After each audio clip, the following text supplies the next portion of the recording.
hoy les voy a compartir algo que Dios ha puesto en nuestro corazón, predicarles en este día. Y es acerca, muchachos, es acerca de los obstáculos. Quiero hablarles de eso en esta tarde y que pues si hay algo ahí en nuestras vidas que nos está estorbando, pues tal vez Dios tiene una palabra para nosotros y a través de esta palabra pues nosotros podamos darnos cuenta qué es lo que nos puede estorbar, qué es lo que nos está estorbando para ir cada día más firmes en lo que Dios tiene para nosotros, ¿no? Yo le titulé a este mensaje, ¿cuál obstáculo hay en tu carrera? ¿Cuál obstáculo hay en tu carrera? ¿Sí? Y la palabra de Dios es bien clara, muchachos. La palabra de Dios nos habla de una carrera que se supone que nosotros los creyentes, los hijos de Dios, debemos de correr. Es una carrera que empezó el día que nosotros aceptamos a Jesucristo como Señor y Salvador, y es una carrera que no termina aquí en la tierra. No termina hasta el día que Dios nos llame a su presencia. Amén. O sea, es una carrera que no es fácil, pero es una carrera que va a haber muchos obstáculos, muchachos, muchas situaciones en nuestras vidas, inclusive donde me ha tocado ver que mucha gente se ha enfriado, que mucha gente no ha entendido el propósito de la carrera y muchos se han vuelto atrás, muchos han dejado de correr, como decía Pablo, la carrera de la fe, han dejado de pelear la buena batalla, han dejado de tener esa relación que tuvieron con Dios al principio, ¿no? Entonces, es tremendo, muchachos, cuando nosotros nos damos cuenta, ¿verdad?, que estamos en una carrera. Y fíjense, quiero empezar con Hebreos capítulo 12, del 1 al 2, donde la palabra de Dios dice,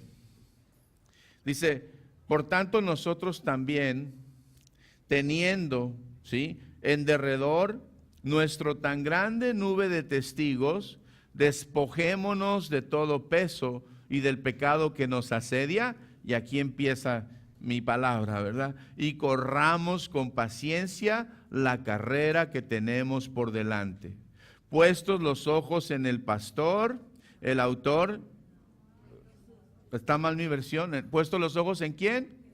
En Jesús. Puestos los ojos en Jesucristo, únicamente en Él, el autor y consumador de la fe, el cual por el gozo puesto delante de Él, sufrió la cruz, menospreciando el oprobio, y se sentó a la diestra del trono de Dios. ¿Quién dice amén?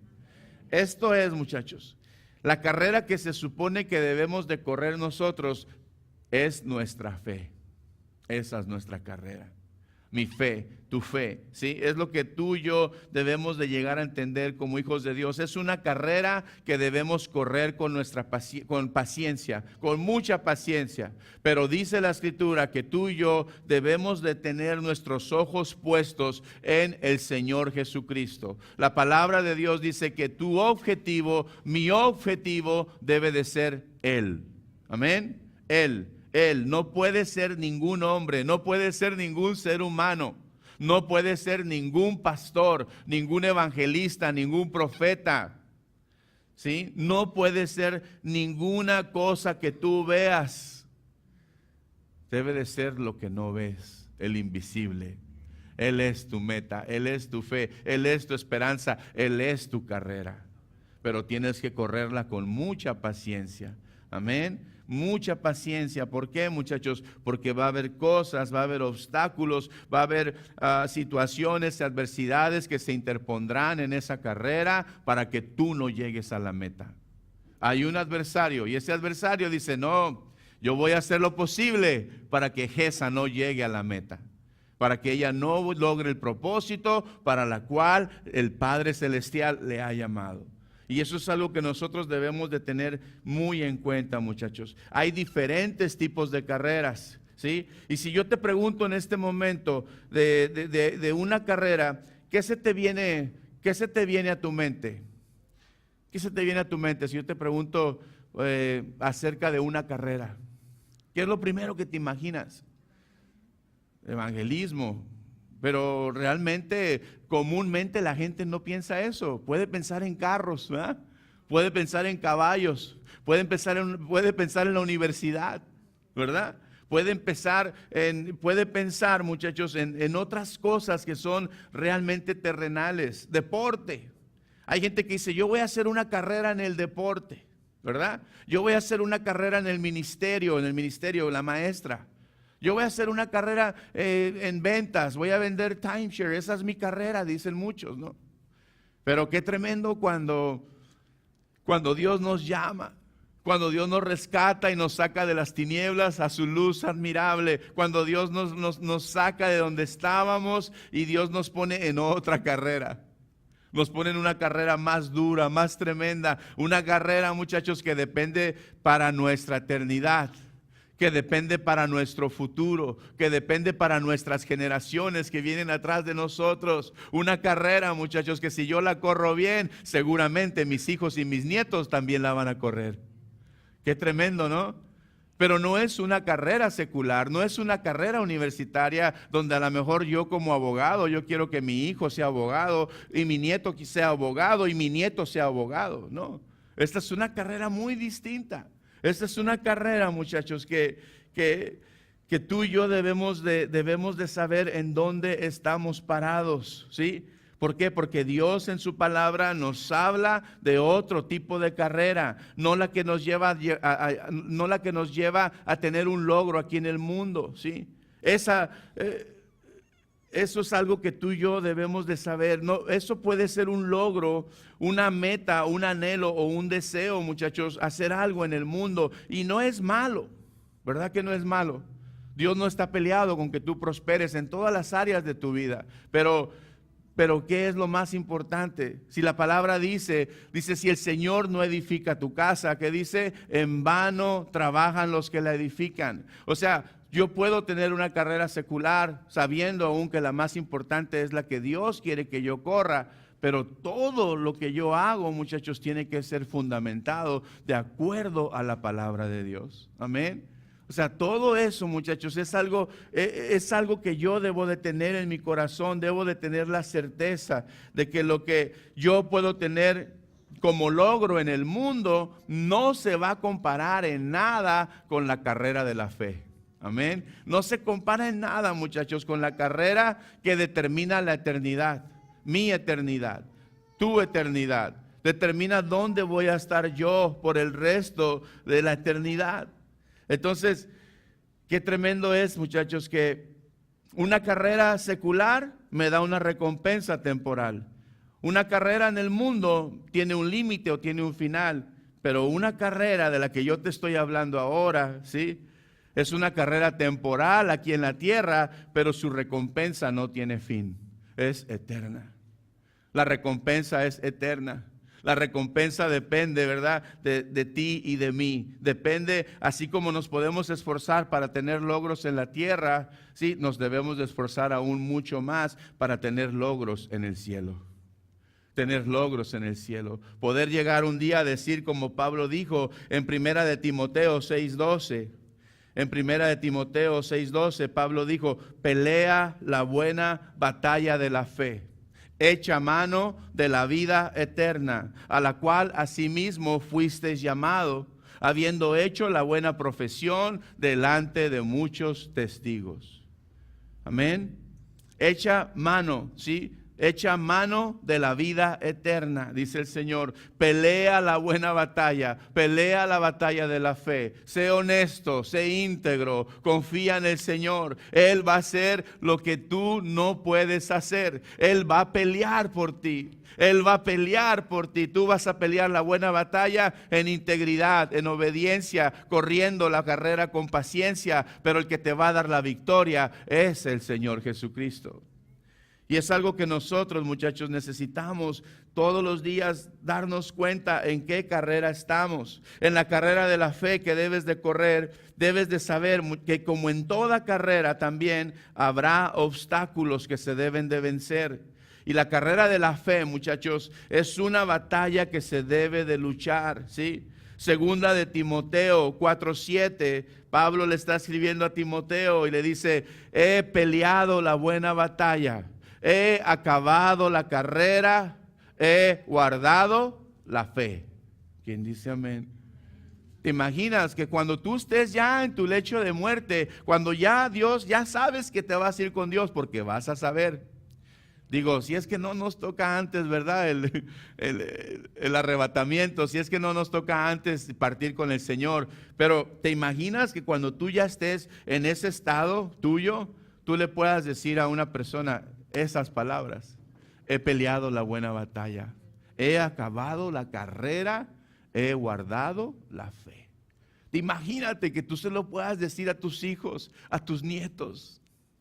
Que le puedas decir a alguien que amas, a alguien que a lo mejor discipulaste, a alguien que a lo mejor caminó contigo en toda esta carrera del Señor, esta carrera de la fe, y que tú le puedas dar esas palabras. Qué hermoso, ¿no, muchachos? Pero para eso nosotros debemos de estar conscientes quiénes somos en Cristo Jesús. Para esto nosotros debemos de saber que no es fácil, no es una carrera fácil. Una carrera secular es una carrera fácil, la verdad, si te aplicas, ¿verdad? Si le echas ganas y estudias, pero la carrera de la fe no es fácil. Dice que solamente los valientes y los esforzados. Dice que solamente los que arrebatan, ¿verdad? Son los que pueden correr la carrera de la fe. La carrera que es, muchachos, la carrera que a ti y a mí nos debe de interesar verdaderamente. Entonces, ¿habrá obstáculos? Sí, habrá obstáculos, ¿verdad? ¿Y tú cómo podrías definir un obstáculo en tu vida? ¿A qué le llamas un obstáculo tú en tu vida? Tiene un chorro, yo le encontré cinco significados. Mira, un obstáculo es un desafío, es una prueba, es una dificultad, es un impedimento y es un bloqueo. Esos 5 significados yo le encontré a la palabra obstáculos. Y en la vida espiritual, muchachos, ¿sí? Obstáculos, ¿qué son? Son puertas que se cierran en nuestro camino. Número 1. Número 2, falta de fe. Número 3, la frialdad espiritual. Número 4, el desánimo. Número 5, la apatía. Y número 6, la depresión. O sea, espiritualmente encontré un significado más que lo que hay secularmente. Pero qué tremendo, ¿no? Espiritualmente, muchachos, se lo repito, es puertas que se cierran en nuestro camino. A veces se cierra una puerta en nuestro camino, muchachos, y se nos cae el mundo, ¿sí o no? A veces decimos, ¿y ahora qué? ¿Verdad? Y no sabemos qué hacer, pero muchas veces lo único que está pasando es que Dios está obrando a nuestro favor. Es que Dios está haciendo algo en nuestras vidas, pero a veces no lo entendemos porque las cosas no funcionan como nosotros queremos. Y nosotros vemos que Dios está cerrando una puerta y algunos caen en pánico. Algunos dicen, wow, no, Señor, ¿por qué si yo quería eso para mi vida? Y Dios decía, hey, no te conviene. Tengo que cerrarte esa puerta porque te amo. Amén. Porque eres mi hijo amado, eres mi hija amada. Y si te estoy cerrando esa puerta es porque hay un propósito para ti. Y eso para muchos de nosotros, muchachos, es un obstáculo, ¿verdad? Y es algo que nosotros debemos de aprender, ¿sí? A estar conscientes, sensibles a que Dios está haciendo algo en nuestras vidas. Qué tremendo cuando hay otros tipos de obstáculos, como les decía, muchachos, la falta de fe. Falta de fe. Hay gente que dice, es que yo tengo falta de fe, pastor, yo no creo en la palabra. Y lo único que yo les digo, pues sé honesto con Dios, así como me lo estás diciendo a mí, díselo a Dios, díselo a Él. Dile que no crees en la palabra, dile que tú no tienes fe. Dile que no tienes fe, es más, ni como un grano de mostaza. Y el Señor va a tratar con tu corazón. El Señor te va a enseñar, ¿verdad? Lo que Él quiere que tú aprendas. Pero esto no es de lo que tú sientas, sino que puede ser un obstáculo espiritual, pero no te das cuenta hasta dónde llega porque no recurres a Dios, porque no hablas con Dios, porque no le dices: Dios, aumenta mi fe, Señor, necesito creer. ¿Y qué hay de la frialdad espiritual, muchachos? ¿Qué hay cuando la gente se enfría? Cuando la gente es indiferente, la frialdad, muchachos, el desánimo, la apatía y la depresión son obstáculos espirituales en nuestras vidas. Y si nosotros no estamos tratando de ser humildes y agradecidos delante de Dios, no vamos a alcanzar ni a discernir, muchachos, esos obstáculos que se están poniendo en mi vida. ¿Por qué a veces me siento frío? ¿Por qué a veces no siento ganas de ir? ¿Por qué no tengo el ánimo de estar en las cosas de Dios? ¿Por qué hay frialdad en mi vida? ¿Por qué? Porque a lo mejor si me escudriñara a mí mismo y si pusiera mi corazón delante de Dios, a lo mejor yo me daría cuenta que lo que está pasando en mi vida, mis obstáculos espirituales, son cosas que yo mismo estoy permitiendo. Porque no busco las cosas de Dios. Porque hay mucha gente en las congregaciones, muchachos, que solamente se conforma con venir los domingos a escuchar la palabra. Y sin darte cuenta, tú te estás poniendo un obstáculo. Y cuando yo quiero nada más conformarme con venir a escuchar la palabra un domingo o 2 domingos al mes, entonces es lógico que va a haber obstáculos en mi vida que se llaman frialdad, falta de fe, desánimo, apatía, indiferencia a las cosas de Dios. A lo mejor Dios me manda a alguien y me habla de Dios, y a lo mejor yo digo: ay, ahorita no me hables de Dios, el domingo voy a ir a escuchar la palabra. Qué tremendo, ¿verdad? Y esos son obstáculos, muchachos, que hay en nuestras vidas, en nuestro diario vivir, y muchas veces nosotros estamos atascados en ellos. ¿Por qué? Porque no tenemos la manera de discernir, muchachos, cuando el enemigo nos está atacando, cuando somos nosotros o cuando es Dios permitiéndolos en nuestras vidas, para que nosotros podamos crecer y seguir al siguiente escalón, ¿sí? Porque el caminar con Dios es así, dice la palabra, de gloria en gloria y de victoria en victoria. ¿Quién dice amén? ¿Alguna vez ustedes le han dado gracias a Dios por eso? Cuando Dios les ha dado la victoria. Cuando ustedes pueden decir: gracias, Señor, porque no hice nada y tú peleaste por mí. Me diste la victoria, peleaste por mí. Eso es cuando Dios te lleva de gloria en gloria y de victoria en victoria. Pero para eso tú tienes que aprender a mantenerte firme, constante en el Señor, echándole ganas, muchachos. Y como les digo yo en esta congregación cada domingo, si alguien le dijo que era fácil caminar con Dios, le mintió. Porque si fuera fácil, ¿saben qué?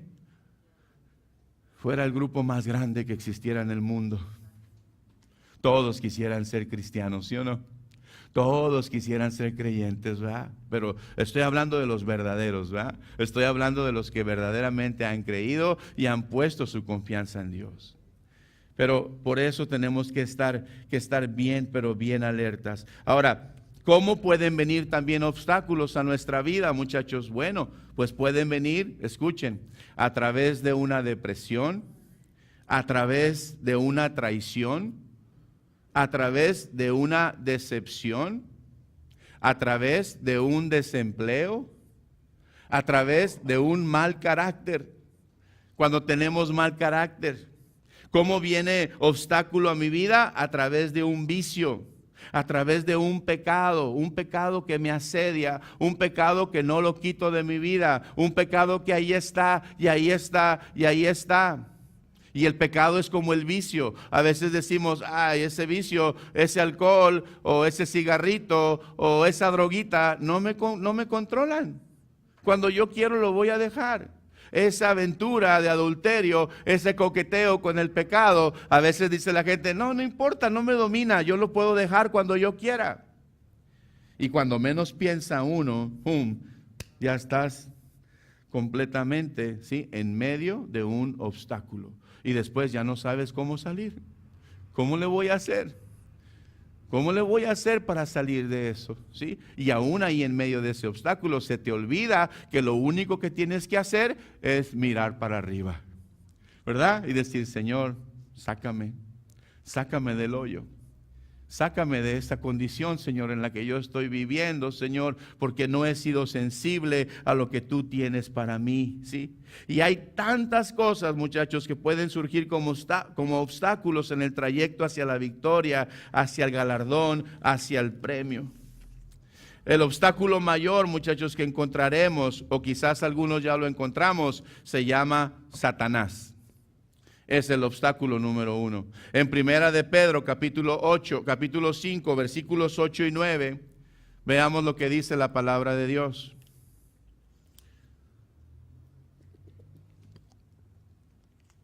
Algunos ya nos hemos dado cuenta cómo trabaja, algunos nos ha derrotado, algunos nos ha vencido, pero otros nos hemos levantado. Otros nos hemos despojado y otros hemos entendido, ¿sí?, cómo someternos a Dios para que Él nos dé la victoria.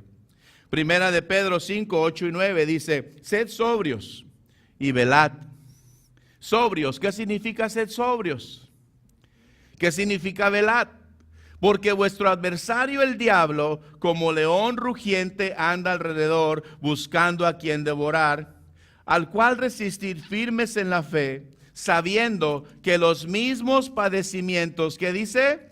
Se van cumpliendo ¿en dónde? En vuestros hermanos en Los Cabos. ¿Verdad que no? En Tijuana, no, tampoco, ni en Guadalajara, en todo el mundo. En todo el mundo, muchachos. ¿Se dan cuenta? ¿Cómo entonces el enemigo puede usar cosas espirituales para que a tu vida venga un obstáculo y a través de ese obstáculo tú puedas apartarte de Dios? Tú puedas separarte de Dios. Por eso dice, sed sobrios y velad. Velen, muchachos, porque el diablo, el enemigo, Satanás, el príncipe de las tinieblas, el padre de mentira, dice, anda alrededor buscando a quien devorar. Pero tú, dice, le tienes que resistir firmes, ¿en dónde? En la fe, ¿sí? Dice, y ni te pongas y ni te hagas la víctima, porque todo lo que tú estás pasando le pasa a todos los cristianos en todo el mundo, ¿sí? A veces ustedes se han hecho víctimas. Ay, Señor, no más a mí, ¿verdad? ¿Por qué no le pasa a Pati, Señor? Yo te busco más, dicen unos. Yo leo más, Señor. Y Dios dice, no, a todos les pasa. A todos los hermanos, a todos los que creen en Cristo, muchachos, les pasa. Pero hay una bendición. Santiago 4:7. ¿Qué tienes que hacer cuando eso viene a tu vida? ¿Qué tienes que hacer cuando te das cuenta que el enemigo te quiere engañar? ¿Qué tienes que hacer cuando Satanás quiere venir a tu vida y poner obstáculo? ¿Sí? Eso es lo que tienes que hacer. Someterte a Dios.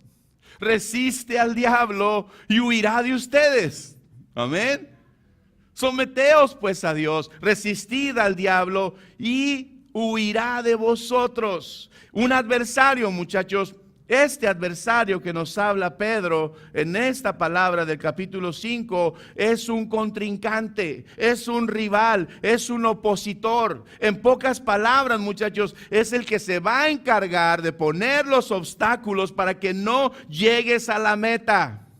Él va a intentar o va a tratar, te va a impedir para que no alcances la victoria. Inclusive te va a engañar y te va a hacer que tropieces. Influenciará tu corazón, tu mente y tu cuerpo para detenerte.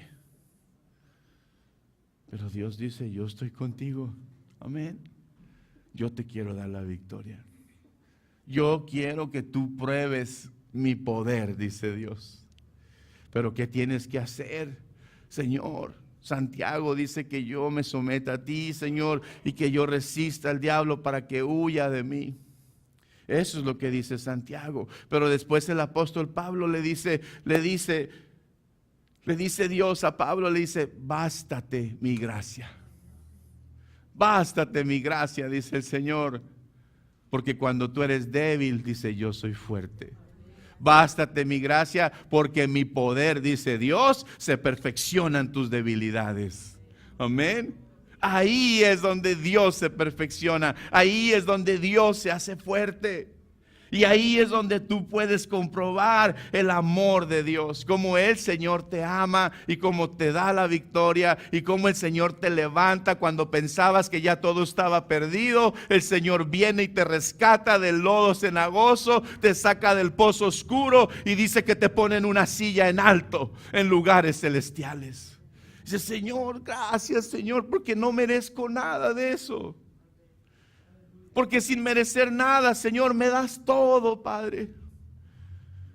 Y el Señor te dice, te quiero dar más. Lo que te he dado no es ni una probadita de lo que tengo para ti. Solamente esfuérzate y sé valiente. Esfuérzate y sé valiente. Porque no se compara nada lo que tus ojos están viendo con lo que yo realmente tengo para ti. Yo te quiero llevar cada día, entiende, hijo mío, de gloria en gloria, de victoria en victoria. Y un obstáculo, muchachos, que el enemigo utiliza, y es algo que les tengo que decir, es lo material. Un obstáculo bien grande después, muchachos, después de tener una lucha directa con el enemigo, después de darnos cuenta que nuestro adversario más fuerte se llama Satanás, la lucha que nosotros vamos a tener se llama dinero, amor al dinero, materialismo. Y esa es una lucha, escuchen, que todos hemos pasado. Aquí no hay alguien que pueda decir, yo no necesito dinero, ¿o sí? ¿Verdad que no? Todos necesitamos dinero, todos queremos dinero, todos queremos hacer más dinero. Pero ¿cómo lo estamos haciendo? ¿Con la bendición de Dios o sin la bendición de Dios? ¿Lo estamos haciendo con la guianza de Dios o sin la guianza de Dios? ¿Cómo estamos haciendo nosotros esto? Porque primera de Timoteo 6:10 dice, muchachos, que la raíz de todos los males, ¿qué creen que es? El amor al dinero. Pero no dice el dinero. El amor al dinero es la raíz de todos los males. Porque donde esté tu tesoro, ahí estará tu corazón. ¿Dónde está tu tesoro? Ahí está tu corazón, ¿sí? Dice, por el cual codiciándolo algunos, muchachos, se extraviaron de la fe. ¿Y qué más? Y fueron traspasados, ¿de qué? De muchos dolores. Qué tremendo, ¿no? Está diciendo, muchos murieron. Muchos murieron. La avaricia les ganó. Vean lo que dice Colosenses 3:5. Colosenses 3:5 dice, haced morir pues lo terrenal en vosotros. Ahí les va. Fornicación, impureza, pasiones desordenadas, malos deseos y otra vez, avaricia. ¿Y qué es la avaricia? Es idolatría. La avaricia es idolatría. Entonces, el obstáculo que Satanás usa mucho, muchachos, en el pueblo de Dios es el amor al dinero. De hecho, yo puedo decirles que tal vez el día de hoy hay mucha gente que no vino a la congre el día de hoy porque está trabajando. ¿Sí o no? Porque necesito dinero. Eclesiastés dice, el que ama tener, nunca se saciará de tener. El que ama hacer dinero, dice, nunca se llenará de dinero, porque tendrá dinero y querrá más, ¿verdad? Pero que no nos vaya a pasar como un hombre que llegó allá a la congregación, hace como 10 años llegó y dijo, pastor, dice, Dios es bien bueno, pastor, Dios me está bendiciendo de una manera tan grande. Dice, Señor, le dijo, pastor, antes yo ni diezmaba ni ofrendaba, dice, pero desde que yo empecé, dice, desde que yo empecé a hacerlo, dice, empecé a prosperar. Dice, y ahora ya gano mucho dinero, dice, ahora tengo que diezmar hasta 10,000 pesos. Entonces el pastor dijo, pues automáticamente está ganando 100,000 pesos al mes, ¿verdad? Está ganando 100,000 pesos al mes. Y le dice el pastor, ¿y qué quieres que haga, hijo? Dice, no, pastor, pues es que ya no quiero diezmar tanto, es mucho. Ah, bueno, deja oro al Señor para que ya no te bendiga, porque tienes mucho. Entonces, dice que este pastor dice que este hombre, ¿sí?, estaba recibiendo tanta bendición que su corazón se desvió, ¿verdad? O sea, no se dio cuenta que todo lo que estaba recibiendo era porque venía de parte de Dios. Pero en el corazón había avaricia, había un mal deseo, ¿verdad? Y había, sin darse cuenta, creo yo, como muchos de nosotros, idolatría. La idolatría, cuando el dinero, muchachos, es algo muy importante en nuestras vidas. Primera de Juan, capítulo 2, del 15 al 17, dice la palabra, muchachos. Dice, no améis al mundo, ni las cosas que están en el mundo. Si alguno ama al mundo, el amor del Padre no está en él. Porque todo lo que hay en el mundo, los deseos de la carne, los deseos de los ojos y la vanagloria de la vida, no proviene del Padre, sino del mundo. Y me encanta el 17. Y el mundo pasa y sus deseos, pero el que hace la voluntad de Dios, ¿qué dice? Permanece para siempre. El que hace la voluntad de Dios permanece para siempre. No es el que tiene una religión, ¿verdad? Nuestro pastor siempre decía, ojalá, dice, que a nuestra congregación vengan católicos y vengan testigos de Jehová y vengan mormones y vengan adventistas para que se lleven a Cristo. Para que lleven a Cristo a sus iglesias. Para que conozcan la verdad y puedan ser libres. Amén. ¿Por qué? Porque me encanta el 17, dice, ¿verdad? El mundo pasa y sus deseos, pero el que hace la voluntad de Dios, ¿qué dice? Permanece para siempre. Amén. Hay mucha gente, muchachos, que se conforma solamente con esta vida. Quieren tener todo en esta vida. Quieren prosperar de muchas maneras en esta vida. Y no les importa a quién le van a hacer daño, no importa a quién se lleven entre los pies, con tal de lograr sus propósitos, muchachos. Pero les aseguro que esas personas, muchachos, si no hay un arrepentimiento de sus vidas, puede ser que no permanezcan para siempre. Puede ser que solo permanezcan en este tiempo que Dios les ha dado aquí en la tierra.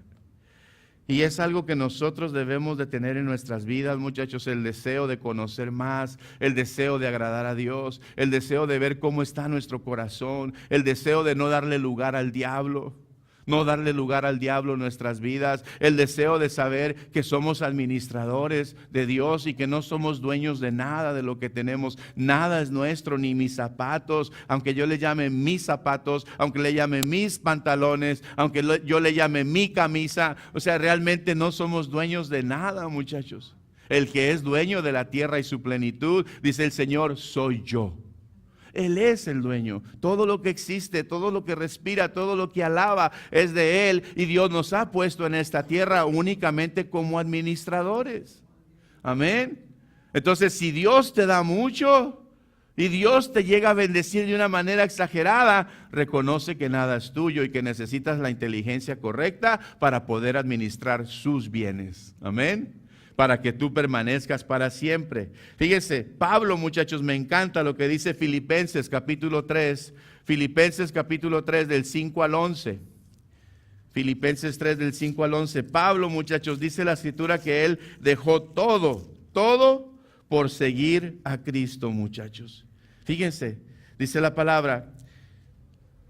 Y primero él está hablando de sus atributos, ¿verdad? A lo mejor había un poquito de soberbia, a lo mejor había un poquito no de soberbia, sino de reconocimiento propio, ¿no? Para que la gente pudiera ver lo que él dejó. Y dice Pablo, dice, circuncidado al 8º día del linaje de Israel, de la tribu de Benjamín, hebreo de hebreos, en cuanto a la ley, o sea, en cuanto a la religión, súper religioso. En cuanto al celo de su religión, perseguidor de los cristianos. En cuanto a la justicia que es en la ley, dice irreprensible, pero cuantas cosas eran para mí ganancia, dice, las he estimado como pérdida por amor de Cristo. Y ciertamente, dice, aún estimo todas las cosas como pérdida por la excelencia del conocimiento de Cristo Jesús, mi Señor. Por amor, dice, del cual lo he perdido todo y lo tengo por basura para ganar a Cristo y ser hallado en Él, no teniendo mi propia justicia que es por la ley, sino la que es por la fe de Cristo, la justicia que es de Dios por la fe, a fin de conocerle y el poder de su resurrección y la participación de sus padecimientos, llegando, dice, a ser semejante a él en su muerte. Y vean el versículo 11, dice, si en alguna manera llegase a la resurrección de los muertos. Todavía él tenía la esperanza. En otros pasajes de Pablo, donde dice, Pablo dice, mas los que hayamos quedado, los que estemos vivos, dice, los que estemos aquí, dice, el Señor vendrá por nosotros. Pablo, muchachos, siempre tuvo la esperanza de acabar la carrera. Siempre tuvo la esperanza de pelear la buena batalla, la batalla de la fe, muchachos, echar mano de la vida eterna. Otro obstáculo, muchachos, que nosotros tenemos en nuestras vidas, en nuestro diario vivir, otro obstáculo van a ser nuestros ojos. Ese es otro obstáculo. Y es un obstáculo que mora en nosotros todos los días y que tenemos que lidiar con él todos los días, muchachos. ¿Dónde estás poniendo tus ojos? O más bien, ¿en quién los estás poniendo? ¿En dónde pones tus ojos? Ahí te va. ¿En las fallas de los demás? ¿Estás poniendo tus ojos en tu esposo? ¿Estás poniendo tus ojos en tu esposa? ¿En tus hijos? ¿Estás poniendo tus ojos en tus amigos de la congregación? ¿Estás poniendo tus ojos en el pastor? ¿O en quién estás poniendo tus ojos? Y cuando hablamos de ojos, muchachos, estamos hablando de confianza. En Hebreos capítulo 12 leímos, puestos los ojos ¿en quién? En Jesús, el autor y consumador de la fe, ¿sí? Pero fíjense lo que dice Isaías 31:1, muchachos. En Isaías 31:1 la palabra dice, ay, dice, ay de los que descienden a Egipto, muchachos, por ayuda. ¿Y confían en qué? Y su esperanza ponen en carros porque son muchos y en jinetes porque son valientes. Y vean la última parte. ¿Y no miran a quién? Ay de los que no miran al Santo de Israel ni buscan a Jehová. O sea, ¿verdad? De los que no ponen su mirada, muchachos, en lo que deben de poner su mirada, en la palabra de Dios. En la palabra de Dios. Toda la escritura, desde Génesis hasta Apocalipsis, es donde tú debes de poner tu mirada. Amén. No en una religión. ¿Quién quiere una religión aquí? ¿Nadie? Ok, no tenemos, no la vendemos aquí, ¿verdad? No conocemos eso. Aquí hablamos de una relación, ¿verdad? Para que tú puedas conocer la voluntad de Dios para tu vida. Y qué tremendo, ¿no, muchachos? ¿Por qué? Porque si perdemos de nuestra vista al Señor Jesucristo, entonces, tristemente les digo algo, no llegaremos al destino que queremos llegar. No llegaremos al destino, ¿verdad?, que Dios ha trazado para nosotros. ¿Y saben qué va a pasar? Nos vamos a encontrar corriendo solos, vamos a caminar nosotros solos, tratando de ganar siempre en nuestras fuerzas. Vamos a hacernos, como dice por ahí escuché a un predicador que decía, por ahí hay muchos cristianos solitarios. Se apartan del redil o se apartan del carbón. ¿Qué pasa cuando un carbón lo sacas tú de todo lo que está haciendo ahí la carne asada? ¿Qué le pasa a ese carbón? Se apaga. Es lo mismo con nosotros, muchachos. Exactamente lo mismo cuando nosotros nos apartamos de la iglesia del Señor, que es el fuego de Dios, es la iglesia del Dios vivo, es donde están las piedras vivas reunidas. Es lo que pasa, nos apagamos, nos apartamos, muchachos, de Dios y empezamos a hacer nuestra voluntad y descendemos a Egipto por ayuda y confiamos en caballos y ponemos nuestra esperanza en los carros y empezamos a confiar en el dinero. Y empezamos a buscar dinero porque nuestro dinero es lo que nos da la seguridad y nos da la fortaleza y nos da confianza. Pero en el Señor no dice así. Jeremías 17:5 dice, así dice el Señor, maldito el hombre que confía en el hombre y hace de la carne su fortaleza y del Señor se aparta su corazón. Wow, qué tremendo, ¿verdad? Dice el Señor, ¿verdad? Qué hermoso yo para mí poder decir, así dice el Señor. Amén. Y no decir, así digo yo. Así dice el Señor, que aquellos que confían en el hombre y hacen de la carne su fortaleza y del Señor aparta su corazón, dice, en esa persona está bajo el yugo del mismo Dios. ¿Verdad? Está bajo el mismo dedo de Dios. Dios lo tiene bajo presión y Dios lo tiene entregado legalmente al adversario. Le dio un poder legal, le dio una carta firmada y le dijo, tú puedes hacer lo que tú quieras con él porque él no confía en mí. Y eso es algo que no debe de pasar en nosotros. Ahora, ¿cuántos de ustedes recuerdan a Pedro, muchachos? En Mateo 14 del 25 al 31.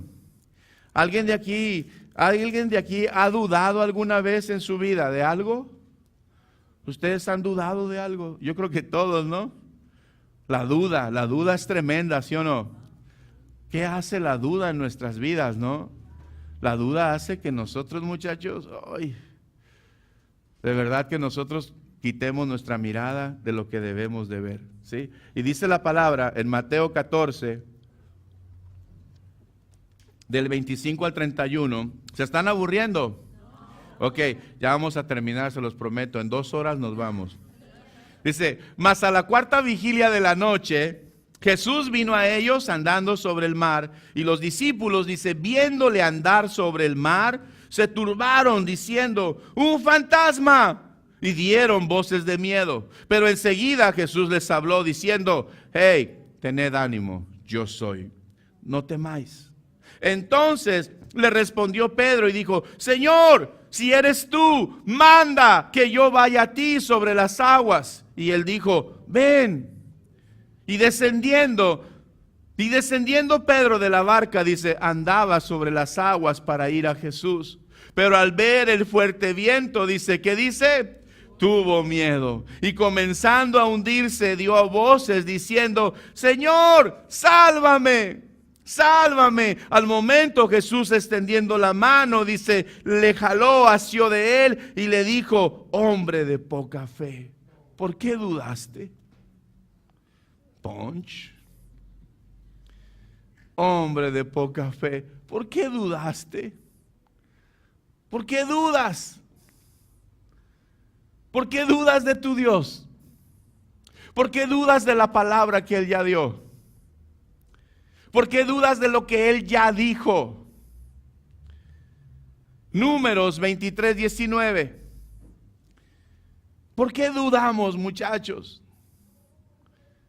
Si de todos modos, dice la palabra, muchachos, que ante los ojos de Dios nosotros somos como un gusanito. Somos un gusanito. Somos una hormiguita. ¿Por qué dudas de un Dios poderoso que te ha abrazado, que te ha rescatado, que te ha sacado de las tinieblas a su luz admirable y que te ha dado vida eterna y que alimenta a los pajarillos que ni hilan, ni trabajan, ni no hacen nada y no los deja sin alimento? ¿Y tú por qué dudas? ¿Tendremos un Dios mentiroso? ¿No cumplirá su palabra Dios en nosotros, muchachos? Qué tremendo, ¿no? Yo me imaginé todo esto, digo, Señor, extendiendo la mano, dice que Jesús lo jaló, lo sacó del mar y le dijo, hombre de poca fe, ¿por qué dudaste? Híjole, de verdad que eso nos debe quebrantar nuestro corazón cuando dudamos, ¿no, muchachos? Cuando vemos que todo, y si se ponen a pensar, yo me ponía a pensar en ocasiones en mi vida donde todo iba bien, donde todo iba caminando bien y todo iba pasando y se iban abriendo puertas y decimos, ahí venía la bendición, todo va a estar bien, y en el último momento se cerró todo. ¿qué pasó, Señor? ¿Por qué? ¿Qué pasó? Si todo iba bien. ¿Qué sucedió? ¿Qué sucedió? Dice el Señor. Dudaste en tu corazón.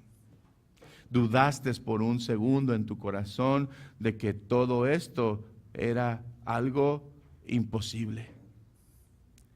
Y es que muchos de nosotros así nos sentimos, muchachos, cuando no comprendemos la manera en que Dios trabaja en nuestras vidas, ¿verdad?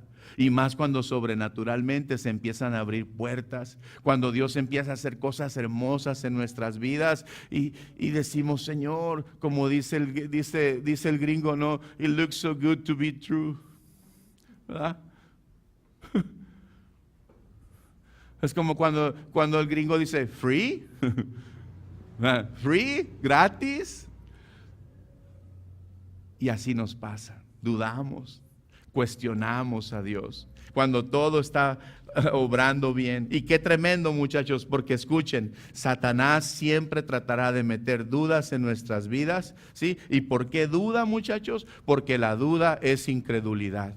La duda, muchachos, es algo que nos lleva a ser incrédulos. Y los incrédulos, muchachos, dice la palabra que no tienen fe. Y sin fe, dice la palabra, que es imposible agradar a Dios. Hebreos 11:6 lo dice, pero sin fe es imposible agradar a Dios, porque es necesario que el que se acerca a Dios crea que le hay y que es galardonador de los que le buscan. ¿Quién dice amén? ¿Y qué es la fe? Pues la fe es la certeza de lo que esperamos, sí, aunque no lo veamos. Es la certeza de lo que esperamos, aunque no lo veamos. Y cuando todo esté abriéndose en su vida y cuando las puertas se estén abriendo y todo esté circulando como usted quiere que circula y usted tiene en su corazón la certeza de que Dios está con usted, no pare de dar gracias. No pare de dar gracias. Dígale, gracias, Señor, gracias, no entiendo, Señor, no sé por qué, pero te doy gracias, Señor. Sé que no merezco nada, Señor, pero te doy gracias, Padre, porque no merezco nada. Dice la palabra que Dios nos ha dado todo sin merecer nada, por eso le tengo que dar gracias, amén. Y gracias, cuando tú tienes un corazón de gratitud hacia Dios, estás manifestando que estás confiando en el Señor y estás teniendo fe delante de Él. Pero muchos muchachos solamente le dan gracias cuando todo va bien, ¿sí o no? Digo, en otras congres pasan, aquí no, ¿verdad? Pero muchos nada más le dan gracias a Dios cuando todo está bien, ¿verdad? Así pasó en otra congre que me invitaron a compartir, pero aquí no. Entonces, ¿qué estamos mirando, muchachos? ¿A quién estamos mirando? ¿Sí? Y vamos ya casi a terminar. Lucas 9:62, la palabra de Dios dice, y Jesús le dijo, ninguno, escuchen, ninguno que poniendo su mano en el arado mira hacia atrás, ¿qué dice? Es apto para el reino de Dios. ¿Por qué no es apto, muchachos? Simplemente porque no está realmente convencido. Duda y piensa en lo que tuvo que dejar. Duda y piensa en lo que tuvo que dejar. Por eso no es apto. Señor, ¿cómo voy a dejar esto? ¿Cómo voy a dejar lo otro, Señor? ¿Por qué tengo que dejar esas cosas, Señor? Dice el Señor, porque yo tengo mejores cosas para ti. Jeremías 29:11, ¿qué dice? Porque yo sé los planes y los pensamientos que tengo acerca de ti, pensamientos de bien y no de mal, para darte el fin que tú esperas. ¿Quiénes de ustedes esperan cosas malas en su vida? Nadie, Dios tampoco. El primerito que está más interesado es Él. Amén. De que tú no recibas lo malo. Y este es otro obstáculo, muchachos, que hay en nuestras vidas y es lo que dejamos atrás. Ahora, ¿y qué es lo que tú estás dejando atrás? La familia, los amigos, tu trabajo. ¿Qué es lo que tú estás dejando atrás? Tengo otro ejemplo, muchachos, tremendo en la palabra de Dios. Génesis 19:17. Génesis 19:17. Ay, oren por mí porque me quedan 2 minutos nomás. Génesis 19:17 dice, y cuando los hubieron llevado fuera, ¿qué dice? dijeron: escapa por tu vida, no mires tras de ti, ni pares en toda esta llanura, escapa al monte, no sea que perezcas. ¿De quién está hablando la palabra? Allá adelantito, versículo 26, Estefi. Vean lo que dice la palabra, muchachos. Dice el Señor, 26, dice: entonces la mujer de Lot, ¿qué dice? Miró atrás y se volvió estatua de sal. Qué tremendo, ¿no? Si tú miras atrás, te paralizas. Si tú miras atrás, ¿verdad? Te quedas tieso. Si tú miras atrás, va a haber obstáculos en tu vida. Y puede ser que pierdas, ¿sí? Esa mujer, muchachos, iba en una carrera. Ellos tenían que salir, iban escapando. Cuando usted escapa de un lugar, ¿sale caminando? No, cuando a mí me dicen: escapa, Luis, yo corro. Yo me muevo, yo corro y trato de llegar lo más rápido a donde tengo que estar seguro, ¿sí o no? ¿Se imaginan? Esta mujer solamente hizo esto y fue suficiente. ¿Qué habrá dejado? ¿Qué tenía esta mujer allá atrás, muchachos? ¿Sí? No mires tras de ti, ni pares en toda esta llanura. Escapa al monte, no sea que perezcas. Entonces la mujer de Lot miró atrás, a espaldas de él, dice, y se volvió estatua de sal. Imagínense, la mujer todavía estaba esperando, ¿sí?, que Lot no se diera cuenta. O sea, que nadie me vea. Que nadie me vea. O sea, a lo mejor esa orden de los ángeles, que los ángeles dieron, ¿sí?, no importa, la voy a invalidar. Pero ella estaba esperando a que su esposo no la viera para voltear atrás. Y su esposo nunca se dio cuenta que la mujer se quedó atrás. Entonces, les pregunto, muchachos, ya para terminar, ¿qué estaría dejando la mujer de Lot? ¿Su casa, sus riquezas, sus amistades, o la curiosidad de cómo Dios estaba destruyendo la ciudad? ¿Qué habrá sido? Yo encontré 4 opciones. Yo encontré esas 4, ¿sí? Su casa, sus riquezas, sus amistades, o simplemente qué estaba sucediendo. Pero yo te hago una pregunta a ti. ¿Qué es lo que a ti te hace volver atrás? ¿Qué es lo que a ti te hace mirar para atrás? Sí, porque te repito, mirar para atrás nos detiene, mirar para atrás nos estanca, mirar para atrás produce pérdidas, mirar para atrás produce dolor en mi familia, mirar para atrás expresa mi anhelo de lo pasado, de no abandonar lo que desagrada a Dios. Por eso, muchachos, yo les digo hoy, no miremos atrás. ¿Por qué? Porque adelante hay un milagro. Amén. Adelante está la bendición. Adelante Dios tiene algo para mí. Algo para ti. Yo no sé qué es, pero adelante Dios tiene algo para ti. Amén. Así que las cosas viejas pasaron. No me importa lo que hiciste ayer o lo que hiciste en la mañana. No le importa a Dios. Lo que le importa es a dónde vas a mirar a partir de este momento. Amén. No le des lugar al diablo. No creas las mentiras del diablo. No creas. No le creas más al diablo. Tú tienes un Dios poderoso. Y en el momento que el Señor quiera, convierte al enemigo en un virote. Tienes un Dios poderoso. Tienes un Dios grandioso. Tienes un Dios lleno de poder.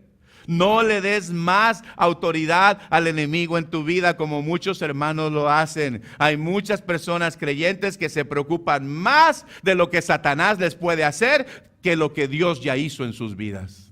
¡Wow! Lo que Dios ya hizo en tu vida. El Señor ya hizo algo en tu vida sobrenatural. Amén. Dios hizo ya algo poderoso en tu vida. Por eso, cada vez que una persona ve hacia atrás, es la primer señal que da que quiere volver atrás. ¿Eso es lo que tú quieres? Yo creo que no, ¿verdad? Yo no quiero volver atrás. ¿Cuántos aquí quieren volver atrás? Nadie quiere volver atrás. Por eso quiero terminar con el resto de esta palabra en Filipenses capítulo 3 del 12 al 14. Y con esta palabra terminamos. Amén. Dice, vamos, es 2017, vámonos, ¿verdad? Vamos a disfrutar este año. Vamos a recibir las bendiciones de Dios. Amén. Vamos a vivir en obediencia. Vamos a esforzarnos este año para ver la gracia de Dios en nuestras vidas. Tenemos un Dios bueno que nos ama, un Dios que nos quiere bendecir en todo tiempo. ¿Qué te estaba deteniendo? Pues lo que te estaba deteniendo ya no te va a detener. Amén. Y seamos como Pablo, dice, no que ya lo haya alcanzado, ya, ni que ya sea perfecto, sino que prosigo por ver si logro asir aquello para lo cual fui también asido por Cristo Jesús. Versículo 13. Dice la palabra, no, hermanos, yo mismo no pretendo haberlo ya alcanzado, pero una cosa hago, olvidando ciertamente lo que queda atrás y extendiéndome ¿hacia dónde? Hacia adelante, me extiendo hacia adelante. 14. Y dice la palabra, muchachos, prosigo a la meta. Prosigo a la meta, nadie me va a detener, nada me va a detener al premio del supremo llamamiento de Dios en Cristo Jesús. ¿Quién dice amén? Ese es nuestro llamado. ¿Qué nos detenía? ¿Qué nos estorbaba? ¿Qué estaba usando el diablo en nuestra contra? Que hoy, en el nombre de Jesucristo, se rompe de mi vida. Se rompe todo yugo. La palabra de Dios dice en Isaías, muchachos, que la unción de Dios en nuestras vidas rompe el yugo de Satanás. Rompe el yugo del enemigo. Se rompe, se pudre. Se pudre. El yugo del enemigo se pudre con la unción del Espíritu Santo en tu vida. ¿Lo crees?